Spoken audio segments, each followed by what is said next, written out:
بسم اللہ الرحمن الرحیم۔ السلام علیکم ورحمۃ اللہ وبرکاتہ۔ حضرت امام محمد باقر علیہ السلام نے فرمایا کہ جو کوئی دل میں ذکر الہی کرے اس کے لیے اتنا ثواب ہے کہ اللہ کے سوا اس کا کوئی اندازہ نہیں کر سکتا۔ اس سے ثابت ہوتا ہے کہ شور و غل مچا کر ذکر الہی اور فریاد کرنا شریعت کے خلاف ہے اور بدعت ہے۔ صوفی لوگ ایسا اکثر و بیشتر شب جمعہ اور روز جمعہ کرتے ہیں، حالانکہ شب و روز جمعہ میں شعر پڑھنا مکروہ ہے۔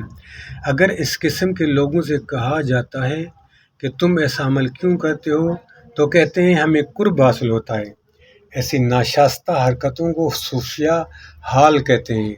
حال میں گانے، شور و غل، اچھلنا کودنا، مگر یہ حالت صرف انہی کے لیے مخصوص نہیں بلکہ فسق و فجور کی محفل، شراب اور راگ و رنگ میں بھی ایسا ہی ہوتا ہے۔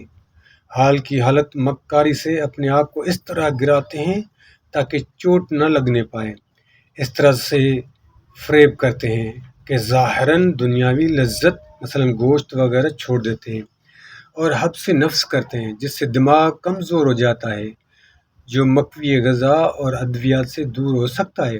عورتیں، بچے جن کے دل و دماغ کمزور ہوتے ہیں ان کا بھی یہی حال ہوتا ہے، اور صوفی اسے کمال خیال کرتے ہیں، رونے کو منع کرتے ہیں۔ دل کسی غم یا خوشی کے اثر سے جوش میں آتا ہے اور یہ جوش آنسوں سے نکل سکتا ہے۔ اگر آنسو نہ نکلیں تو قلب بیماری میں مبتلا ہو جاتا ہے۔ ایسے لوگ بارگاہ خداوندی میں گریہ نہیں کرتے، جس سے دل کمزور ہو جاتا ہے، اور شیطان غلبہ پا کر انہیں اچھلنے کودنے پر اکساتا ہے، اور چند مکار حلقہ باندھ کر حق ہو کر رہے ہوتے ہیں، اور اس طرح سے شور و غوغا کرتے، اچھلتے کودنے لگتے ہیں۔ اس کو ائمہ معصومین علیہ السلام نہ خدا نے نہ رسول خدا نے فرمایا ہے، مگر عابد اور نیک صالح لوگ اکثر صبح سے شام تک مناجات الہی میں گریہ کرتے ہیں۔ صوفیہ فرقے کے صاحب بدعت ہونے کا سب سے بڑا گواہ یہ ہے کہ مسلمانوں کے کسی بھی فرقے کے راوی نے ایک روایت بھی بیان نہیں کی کہ اصحاب میں سے کسی کو اس قسم کی سرکار دو عالم صلی اللہ علیہ وآلہ وسلم نے اس قسم کی تعلیم دی ہو۔ عین الحیات علامہ محمد باقر مجلسی علیہ الرحمہ، صفحہ نمبر 318 اور 319۔